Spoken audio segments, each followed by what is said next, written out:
What up, nation? Welcome to the Week 8 NFL DFS First Look.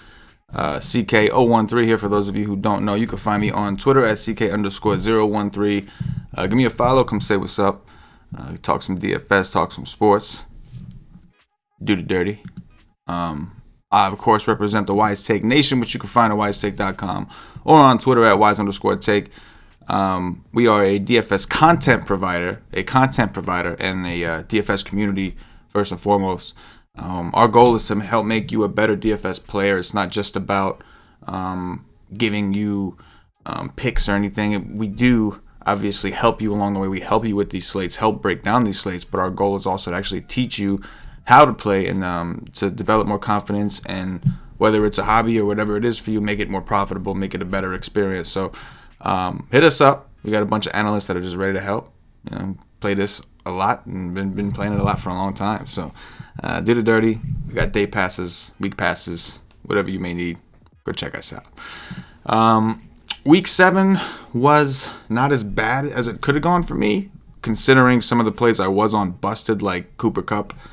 But it wasn't as bad as it. I mean, obviously it wasn't very good. But again, it wasn't as bad as it could have been. So did okay. Didn't lose too badly considering the money I had out. And I missed on a couple things. That's just the bottom line. It really sucks because I feel like that was a good opportunity week. A lot of the chalk kind of busted, which I was on some of the wrong chalk.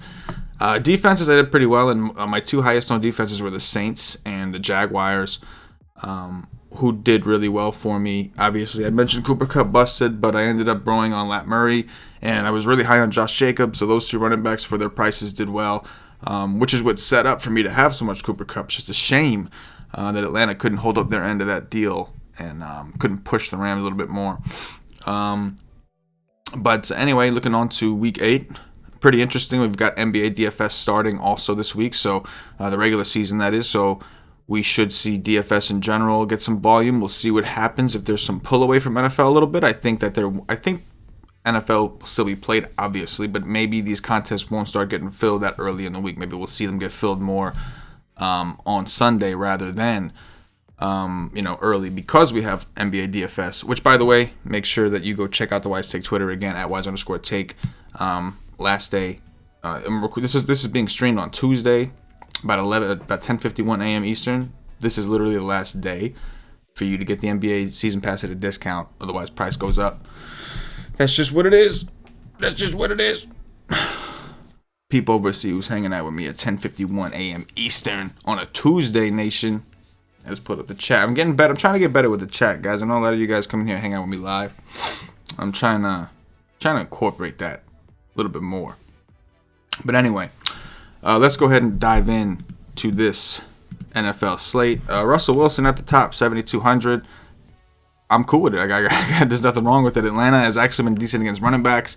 Even last week, Gurley got into the end zone, I believe. I wasn't sure. I think it was a catch, but didn't have a monstrous game at all by any means. Russell Wilson. Meanwhile, Jared Goff was pretty efficient. Put up a 25 on DraftKings, which was all right. Good enough, I guess, to some degree. Not good enough to win a tournament, but good enough to cash, I think. And, the thing about Atlanta is they just don't apply any pressure to the quarterback. Normally, their offense is at least competitive against the Rams. We know Matt Ryan got hurt, and they just weren't clicking, and the Rams had something to prove because they were just embarrassed, by the 49ers. But, Russell Wilson's going to have a lot of time to throw, and that's going to be weird for Russell Wilson. I mean, we assume that. Russell Wilson's offensive line has been banged up, so we assume that. Atlanta's been that bad that nobody's been able to put pressure, so we're assuming that that's going to happen again this week. 7,200 for Russell Wilson. It's a steep price, but, he's got rushing upside. He's got massive touchdown upside. There's a good chance these touchdowns are coming from him. It's either him or Chris Carson. It's either Chris Carson gets it or Russell Wilson had something to do with it. And even when Carson does get it, there's a good chance Wilson had something to do with it. So I'm totally fine with him. He's in an awesome smash spot this week against Atlanta. Just a matter at this point, with Atlanta being 1-5 or whatever they are, 1-6 maybe. Are they going to give it up? Is Matt Ryan going to play? First of all, he got an ankle sprain. He left that game. And are they going to be competitive, or are they giving up? They just traded away Miguel Sano for a bag of chips. So yeah, I don't know. I said Miguel Sano. That's baseball. My bad. Mohamed Sanu. That's what I meant. Mohamed Sanu. My fault. But yeah, Russell Wilson certainly fine. DeShaun Watson, definitely interesting as well. Now, Will Fuller is going to be out for some time, which I think is going to open up some value for us on Houston. We saw Aaron Rodgers just completely destroy Watson with his two banged-up receivers hobbling along the way. We're still able to do thy dirty to thy neighbor. So Watson, I think, is in an awesome spot. I do like him a lot this week. The Raiders have actually been pretty good against the run, in fact, but they've been really bad against the pass. So 7,100 is very expensive. We know similar to Wilson, Watson's got rushing upside. He's got a lot of touchdown equity.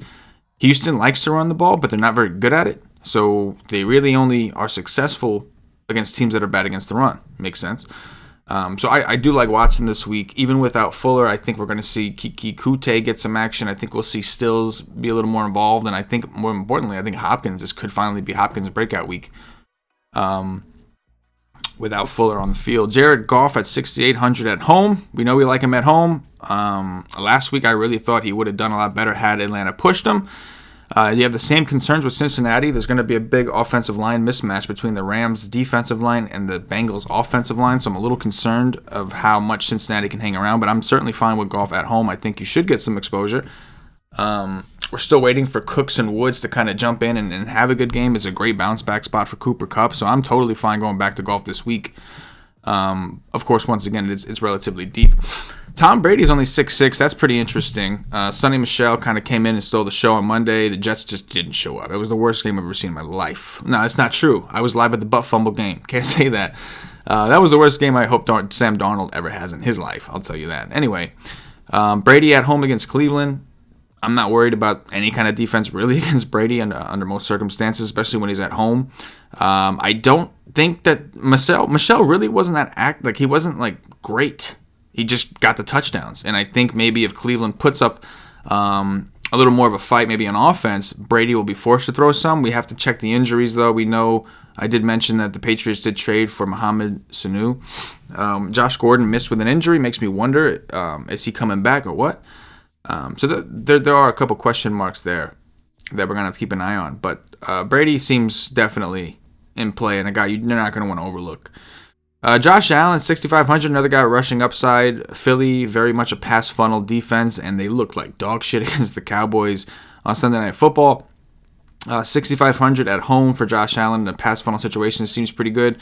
When you're playing Allen, though, I think one of the bigger things is the rushing upside you're looking for. This could be a pretty good week. I'm totally down with the pairing of John Brown. That's been awesome. They connected last week. I'm digging it. Drew Brees is questionable. He's 6,300. He's questionable. So the update says, this is as of the 21st of October, Brees, with a thumb injury, plans to practice this week and hopes to return for Week 8, for a Week 8 game against the Cardinals. We'll see how it goes. I'd love to play. That's what he says. If he comes back, this is a phenomenal spot to come back in. Alvin Kamara is also questionable. He missed Week 7, didn't practice all week. There's some speculation he could miss more than Week 7. So he'll have Lat Murray. And they're playing the Cardinals, who are one a really bad defense. Patrick Peterson is back. I would expect him to cover Michael Thomas most snaps. Either way, whether Brees is there or not, obviously. Arizona plays really fast, and because of that, they give a ton of opportunities to opposing offenses. So, yeah, I think that if Drew Brees does play, I think he's severely underpriced. We'll want to check the status on his thumb if he is ruled in, but things are shaky with his thumb and they're just going to run the ball. We'll want to know that. But Brees could be in play this week. And I'll talk about Bridgewater in a second. Kyler Murray against New Orleans. New Orleans defense has been pretty good, especially at home. We know that New Orleans in that dome, there's always potential for that shootout, so you never want to ignore that game when they're in the Superdome. When they're in the Superdome, you don't want to ignore what happened Week 1 last year. Everybody kind of ignored that game, and, well, at least the Tampa Bay side. And then, Fitzmagic lit it up with Tampa Bay, if you remember last year, Week 1. Dirties were done. You never know. You can't rule them out, especially with a guy like Kyler Murray who's thrown the ball so many times. You never know. All it takes is a couple plays to just kind of break things open. If no matter how you script it, it's just hard to see this game being low scoring. You know what I mean? It's just hard to see that. Yeah. Daniel D, what up, bro? NBA's already up. Go look on the channel. NBA, we did NBA last night. NBA's up, bro. It's there. Daniel D in the chat saying he was hoping for NBA. It's up there. Going down the list. Matthew Stafford had a really good week, right? That was like good for him. I saw him in a lot of winning teams. He was cheap against Minnesota too, a pretty good defense. 4 touchdowns. Kerryon Johnson got hurt in that game. Certainly viable this week. He's 6'1". The Giants secondary is awful. Kyler Murray just didn't have to do much because Chase Edmonds did everything. But the Giants are a bad defense, no doubt about it. So yeah, Stafford at home against the Giants defense is in a pretty good situation as well. Matt Ryan, if he does play, his price came down to $6K. It is interesting. Seattle's defense did well. Well, Baltimore-Seattle was kind of a disappointing game in general. It was kind of nasty weather, dreary, cold. This is going to be in a dome, so I expect Matt Ryan to play better. Seattle's defense, in my opinion, is not as good as the Rams. I don't think their pass rush is nearly as good as the Rams, so we'll have to see if Matt Ryan does play. If he does play at $6K, he's certainly in the equation. Again, they just traded away one of his options. I wonder how hard they're are they ready to pack it in? Not just the coaching staff, but the players. Are they done? I don't know. Teddy B, if Drew Brees is out, this could be a week I could see Teddy B getting it done. Although the running backs are going to be in a very good spot. I don't hate the idea of pairing them. Teddy B will throw to running backs every now and again. So I'm fine with that. Daniel Jones, I think. I'm skipping over Winston just because I'm not going to, it's fine. He's coming off a bye. Tennessee plays so slow. I'm just not super excited, but sure. Daniel Jones against Detroit, kind of interesting. 5,800, shit the bed against Arizona. Touchdown, interception. Just didn't do a ton. Just didn't look great with Saquon. Even with Saquon back, didn't do great. But he did run 4 times for 35 yards, so you can add him to that mix of players that will do it. He's certainly an option at 5,800. I think people are already done playing that guy. Coming down a little bit lower, I think that Sam Darnold at 5,500. Coming off the worst game of his life ever. I hope. As a Jet fan, I hope that was the worst game of his life ever. He's 5,500. Not crazy about the price. I feel like he should be a little cheaper. Jacksonville's defense hasn't been great, but they do have a good pass rush. We saw evident against Andy Dalton. The Jets' offensive line has problems, so I'm a little worried about that. A little worried. Then you got Phillip Rivers, Kyle Allen, Tannehill. I guess sure. Right, he had a pretty good game. I don't necessarily want to bite that. I mean, Tampa's been good against the run. That might force him to throw, but I'm looking for ceilings. I'm just not trying to go down there. I'd like to try to make Watson work if I can make that work. I think. I don't know if I have to. We'll see. If we have to come off, we'll come off. Going to running backs, McCaffrey has a tough matchup this week. The usage is incredible, so I'm not going to completely fade him, but I'm not going to make him a core play either because he's expensive as shit and the matchup's just not very good. But he is coming off a bye and his usage is just wild. He's getting that old school usage that we don't see anymore. That guys like David Johnson, Le'Veon Bell, and some of these other backs used to get back in the day that we don't see anymore. Saquon Barkley is certainly in a pretty good spot. He aggravated his ankle injury during that game, but was able to continue playing and still played pretty much every down. 8,900 is expensive. Detroit has some run stoppers, but we did see Dalvin Cook just get fed and mashed. My only concern is Dalvin Cook gets fed like that. They haven't fed Saquon Barkley like the Vikings have fed Dalvin Cook. It's not terribly off. He's he is getting in the 20s. You can see they threw to him 5 times. He only caught 3 of them, but he had 21 catches. 21 touches, and he got into the end zone. So he's certainly, he's the spend up. If I'm going to spend that much money between Barkley and McCaffrey, I think I'm going to Barkley because I think the matchup is softer. But when I say it out loud, that worries me a little bit because I just said the usage from McCaffrey is greater, making you think that on DraftKings, a site that rewards you for volume, maybe McCaffrey is the way to go. But right now, on the first look, for some reason, it's easier for me to accept Saquon, even though McCaffrey's been a freak. I don't know. Fournette at 7,800, I don't mind. It's a touchdown thing. We saw Sonny Michel have a bunch of touchdowns, but he didn't necessarily run well It was just the offense kept putting the defense in bad situations. Fournette is getting massive volume, 29 carries against Cincinnati, 2 targets and 2 catches in the pass game. No touchdowns. 131 rushing yards, there's no touchdowns. So he just continues to be a volume guy, making for a solid cash game option every week because the volume is just there. If Alvin Kamara does play, I will play the shit out of Alvin Kamara, assuming he's healthy, hoping if he is healthy that they will play him. As of right now, from what I read, he was ruled out. Okay, Kamara struggled while playing through an ankle injury last week. This was the week before, of course. He picked up a knee ailment somewhere along the way. He was held out of practice every day last week, and it casting doubt about his status even beyond week 7. So I'm going to assume that Kamara is not in. I don't want to use him in. I'm going to assume that he's out. But if he does play, phenomenal spot, phenomenal price. Could get Drew Brees back, which could get this offense really rolling. In that case, you're just worried about the blowout. But, do dirties, drop 7s. Somebody said that they like to drink or take shots whenever I say do dirties. So I got to make sure. They said they come here to get drunk. I got to make sure I do my thing by them. If they come here, they don't get drunk. I don't know. I don't want to spread that. Keep it cool. Keep it crispy. Todd Gurley, 7,400. Just doesn't entice me much, but this is actually a really good matchup. 18 carries against Atlanta. Only 1 target in the pass game. That 1 target did go for a touchdown. If Cincinnati could be more competitive, maybe, but we know they're not going to push Gurley with his arthritic knees. When he was in the 6s, he was definitely more reasonable, more easy to talk about, but he's 7,400 this time. We haven't seen that ceiling. Like even that game where he put up in the 20s for the first time ever this season was against Tampa. It was all through the pass. He only had 5 rushing attempts. His team got jumped from the beginning. Like they got their shit jumped, and they were just trailing like crazy. He did get 2 touchdowns on the ground, and he had 11 targets and 7 catches that day. So that's what it's going to take. If it makes me think that Gurley's only going to be used like that when they're losing. That's what it makes me think. So if that's what's going to happen, maybe only play him in game stacks with Cincinnati builds. Carson against Atlanta, I'm cool with because the volume. Atlanta's been pretty good against the run, but I mean, you just keep beating on teams, and something's going to happen. Last week, Carson had 5 targets, which was cool. Combined for 24 total touches with 21 carries. Just wasn't very effective on the ground. Atlanta has been pretty good against the run. This is the fast turf. I think he's fine. Le'Veon Bell against Jacksonville. This guy continues to break my heart, man. It's not his fault. He was the only Jet that showed any kind of heart. 4 targets, only 1 catch, 15 carries, 70 yards. The only Jet that showed any kind of life. The only Jet that's any good right now.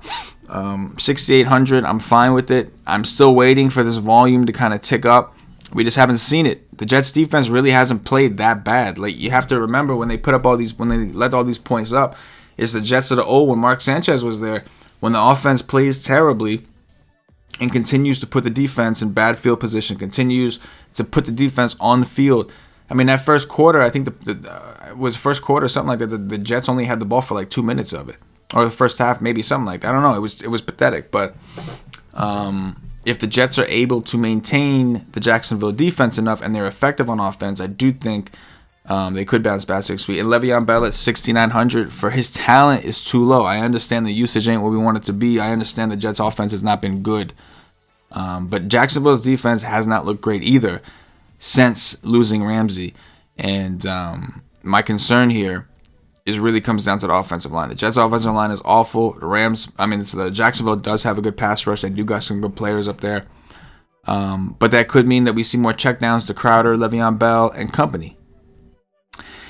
But with all this shit, David Johnson, 6,400. What the fuck? Right? Like, I mean, my bad. That was just uncalled for. I know. I mean, I know I cursed, but like that one just felt like uncalled for. David Johnson and Chase Edmonds, 64 and 6,200. New Orleans defense. Interesting situation. They said that they were only going to use David Johnson in emergency situations. That would have been nice to know beforehand. Number one, I played a lot of David Johnson in season. I have David Johnson.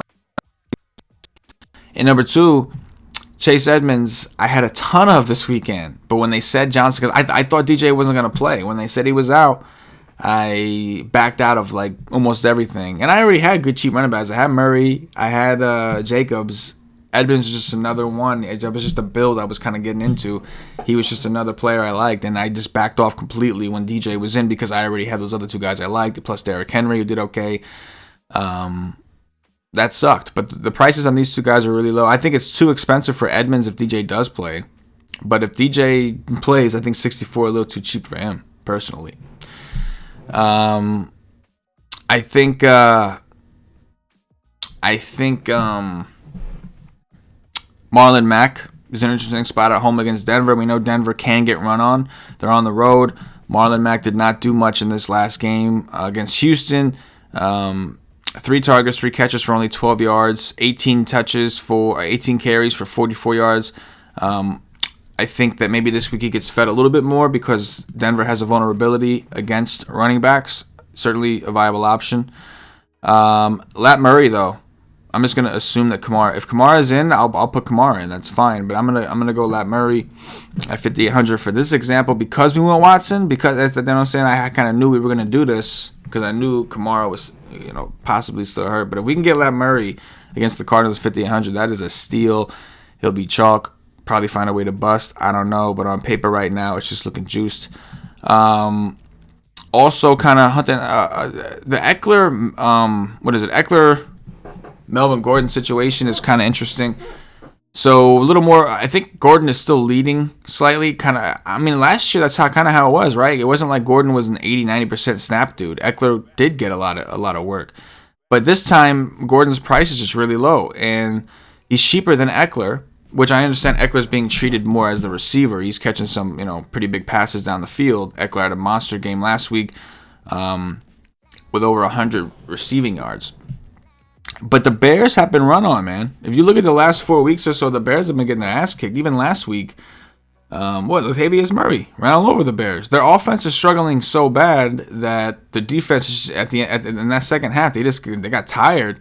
And Murray just kept pounding, coming at him. They just got exhausted and just couldn't stop it. So, interesting situation here for Eckler and Melvin Gordon, being that they're both cheap. Maybe this is more of a Melvin Gordon week. We'll have to see. James White, if Rex Burkhead continues to miss, continues to be a solid pass game option for Brady. I know you want to play running backs more if you can, and White is actually more of a wide receiver at this point. He's not really getting a ton of rushing carries, nor is he effective on the ground, but he's getting 9-10 targets a game, and I think that in tournaments that is solid. In cash games, of course, I want a running back with more touches that's going to get that 8-9 targets, maybe plus some rushing attempts, and some red zone work, but on DraftKings, PPR is too valuable. I think White is certainly viable this week. If Rex Burkhead's in the mix, that's going to murk things up a little bit. But just know that White is probably going to get his. It's probably going to affect Michelle Moore because White is the true pass-catching dude in that backfield. But the guy that I'm going to use for this example today is Ty Johnson because we know that Kerryon Johnson is actually injured. Ty Johnson led the way. Kerryon Johnson got hurt after 11 snaps. Ty Johnson led the way with 45 snaps. J.D. McKissick had 18. Detroit does have 2 other running backs on the team in Trey Carson and Paul Perkins. Trey Carson, I think they picked up on Thursday. Paul Perkins on the practice squad. I think Ty Johnson's going to get the crack, and McKissick will get some pass game work. Johnson had 10 carries. Didn't do well, but that was against Minnesota. It was a tough matchup. He had 4 targets and 4 catches. It's not terrible. 4,900. Just to take a quick peek at McKissick, who's 3,900. He had 5 carries. It was a little bit more effective with his 3 targets. So between these dudes, there could be some interesting value at running back opening up for us against the Giants, who were just smoked by Chase Edmonds. Right? These guys were just smoked by Chase Edmonds. They're terrible against the pass. They're worse against the pass than they are against the run. But I think the appeal of these 2 running backs right now anyway is the pass game volume that they saw. That's what it is for me today. So I'm going to go with this dude at 4,900. Ty Johnson. Let's go. And we're going to try to see, as far as the flex spot goes, I'm going to fill this in now for the sake of time, for the sake of saving time. I think I'm going to go with Barkley for now, and if I have to come off that, I will. And just to give I'm not going to fuck with defenses on this thing. I'm just going to grab, let's grab the Bills or something. Or is there somebody a little better? I will go with the Bills. Let's go to tight ends. George Kittle against Carolina, sure, very expensive though. I mean, he's been one of the only tight ends like kind of doing dirties. All these other expensive guys have shit the bed every week. Darren Waller is a receiver for that team, at a monstrous game, 2 touchdowns. Tough matchup against Houston again, but Green Bay wasn't an easy matchup either necessarily, and he did the dirties. Austin Hooper certainly becoming one of those tight ends. Double-digit performances in every week but one. His price is up to 5.5 against Seattle. They are at home. You're going to want Matt Ryan in, I think, because he's 5.5. He was cheaper. I wouldn't care if Matt Ryan was in or not, but because he's 5.5, I kind of need to know. Evan Ingram, very disappointing last week in a nut spot against Arizona. 5 targets, only caught 1. Maybe that was Danny Jones, I don't know. But his price has dropped dramatically, which definitely puts him on our radar. Same thing with Zach Ertz against the Bills. I understand it's a tougher matchup, and Ertz has had a rough go of it this year, just not showing that ceiling. But $5,100 for Ertz is just too cheap. Hunter Henry, his price has come up to $4,900. He's been awesome since coming back. 8 targets last week. Didn't even get into the end zone, but he had 97 receiving yards. If he would have had I had like 50% of him last week. If he would have just got in the end zone, or at least even got the 100-yard bonus, that would have done wonders for me. But he didn't. You know what I'm saying? If the what is it? The dog. My pops used to always say it. If the dog didn't stop to take a shit, he would have caught the cat. Right? Hunter Henry at $4,900, certainly viable. Everett's getting some work, man. Look at the targets Everett's getting, man. Against San Francisco, that was a tough matchup. But aside from that, since week 4. It's been pretty consistent. 10 targets against Atlanta was very interesting. 10 targets against Atlanta. So the guy we're gonna have to monitor week to week. If Jared Cook plays, he's interesting with Teddy B or Teddy B or Drew Brees. Cook is only 4K. He missed last week. If he's in, could be interesting, but he hasn't really had a game where he's seen a lot of volume, and that's kind of an issue. But I guess 6 and 7 is not bad actually. They've just not been really good. But 4K, if those guys are back, I'll certainly have some in tournaments because he's cheap, and I'll need it. Greg Olsen is he's OJ Howard, DraftKings has finally given up on OJ Howard. It looks like, Delaney Walker's not. It's kind of interesting. He left the game with an ankle injury. It looks like 3,600 is cheap. We'll see. Josh Howard, they finally given up on Josh Howard. I mean, dude's not getting no work. What are you gonna do? You know what's interesting, though, is the Seattle tight end situation. So Luke Wilson only had 1 target with Disley. Disley, we know, is out for the season. This Jacob Hollister dude, Football Outsiders hasn't updated their snap counts yet, so I couldn't actually check and see. But I thought it was interesting that this dude got 6 targets, right? Like $2,900, that's just so cheap, right? And I really like a lot of the tight ends that we talked about. But for a first look show where I'm trying to build like a Stars and Scrubsy kind of deal, I'm going to plug him in there because I know I'm going to need the value. I'm going to punt tight end for this example. But there are some really, really good tight ends this week. Going over to wide receiver. We got Watson in here. And I already know what we're going to do with this one. So, Kiki Kute. 5 targets, 6 targets, getting some work, right? We know that Will Fuller is now out, which means Kute and Stills should both benefit a bit. We saw Kenny Stills went over 100 yards against the Colts. So I think both of these guys are worth monitoring for sure when we get into value. For now, I'm going to use D-Hop with Watkins. You can see that should be pretty easy for us to do. I just expect you can see 12 targets. He's gotten 12 targets in back-to-back games. Last week, he finally had a good game, but I think with Will Fuller out, we're going to see him continue to get these double-digit targets, and he may even see more. Honestly, when I think about it, maybe I don't want, I like Watson, but I like Hopkins more than Watson, obviously, because I just think like it's a volume play. So you could play Hopkins, save some money from Watson, and just get some more get your exposure to Watson through Hopkins. Saying those guys' names together is forever like a tongue twister, bro. It's like no doubt. Kind of coming through. I think one guy for DraftKings that's always standing out to me is Crowder. 5 targets against New England. That was just terrible. 9 against Dallas. So we see it again. I expect Darnold to be under pressure anytime he's against a decent defensive line. Buffalo, 17 targets for Crowder. Darnold came back against Dallas, 9 targets for Crowder. Against New England, only had 5. They just sucked. Darnold just sucked. It was just like, there's nothing I can say, man. He was terrible. But we like volume plays. I think that Emmanuel Sanders is only 4,600 against Indiana. He's not really gotten anything going. I understand that, but we know he's got ceiling, and we saw some big games from him earlier in the season. Are we at the point where 4.6 is just too low? He's going to be, in a dome on a turf. It might be. I think he's certainly in play this week. The Raiders. Mike Williams, 4K. That seems really low. You could see 13 targets against Denver, 10 targets against Pittsburgh, 6 targets against Tennessee. Not a great matchup here against Chicago, but 4K is just really low. I think for now, I'm going to go with Kuti.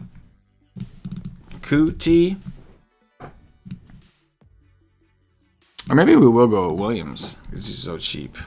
We'll go with Williams.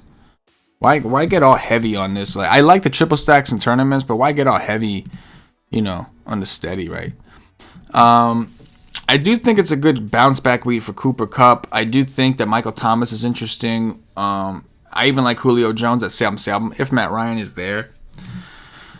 Edelman's price has come down against Cleveland. I don't mind that. Lockett I like in stacks. Odell's only 6,500. That's just really cheap. Evans is really cheap. Galladay's in a really good spot this week. I just don't like his price. T.Y. Hilton at home again. There's definitely some options. We talked about John Brown. Marvin Jones coming off of a pretty big game or whatever. Yeah. Interesting. I think for this, we'll end this with Tyler Boyd, a guy who's gotten 14 targets, a couple double-digit targets in every game but 2 this year.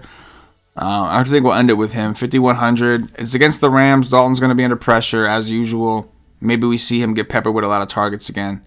We'll have to see. Assuming that I think Ross is out for a while, but assuming that AJ Green is still gone, which I believe he is, I don't see why they would rush him back at this point to get murked. So there you have it. Just the first look. We got a little DeShaun Watson action stack. We got some value. I can go up to Kuti and make this a triple stack if I wanted to. I just kind of got impressed by the double-digit targets I just saw there.